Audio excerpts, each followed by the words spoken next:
CPC के section 2 subsection 2 में बताया गया है कि डिक्री क्या होती है। इसमें बोला गया है कि कोई भी कोर्ट का फॉर्मल एक्सप्रेशन ऑफ एजुडिकेशन जो कि पूरी तरह से पार्टी के राइट्स को डिटरमाइन करे, यानी कंक्लूसिवली तरीके से पार्टी के राइट्स को डिटरमाइन करे, वो डिक्री कहलाएगी। शिव शक्ति सोसाइटी वर्सेस स्वराज के केस में कोर्ट ने बताया कि कोई भी ऑर्डर डिक्री है या नहीं है, इसको बताने के लिए हमें pleading of the party and proceeding leading upon the passing an order and also take the circumstances under which the decree is made, ये देखनी होगी तब हम डिसाइड करेंगे कि कोई भी ऑर्डर डिक्री है या नहीं है। मंगलू राम वर्सेस सुरेंद्र सिंह के केस में कोर्ट ने कुछ कंडीशन बताया, कहा कि जब ये कंडीशन सर्टिफाइड हो जाएगा तभी जाके एक ऑर्डर डिग्री बनेगा। पहला कंडीशन था एजुडिकेशन बाय सिविल कोर्ट, यानी मैटर किसी सिविल कोर्ट के अंदर अभी चल रहा हो।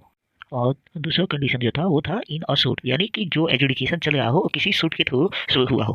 तीसरा कंडीशन था right of the party in controversy, यानी जो हमारे पार्टी के बीच में सूट लगा हुआ है वो किसी कंट्रोवर्सी पे एवाइज हुआ हो। चौथा कंडीशन जो था वो था कंक्लूसिव डिटर्मिनेशन। कंक्लूसिव डिटर्मिनेशन का मतलब होता है कि जितने भी सूट में इशू एवाइज हुए थे उन सब को पूरी तरह से डिटरमाइन करना, इसी को हम लोग कहते हैं कंक्लूसिव डिटर्मिनेशन।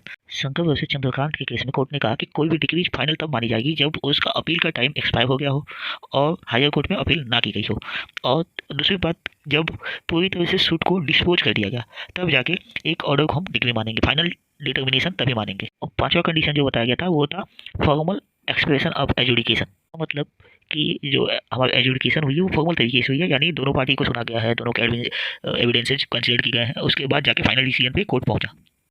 डिग्री दो तरह के होते हैं, पहला होता है प्रिलिमिनरी डिग्री, दूसरा होता है फाइनल डिग्री। प्रिलिमिनरी डिग्री वो डिग्री होता है जहां कोर्ट के सामने बहुत सारे इशू थे, उसमें से किसी एक इशू पे पूर्ण रूप से अपनी मत कोर्ट दे दिया है, उस इशू के लिए वो एक डिग्री मानी जाएगी, इसी को प्रिलिमिनरी डिग्री कहा जाता है।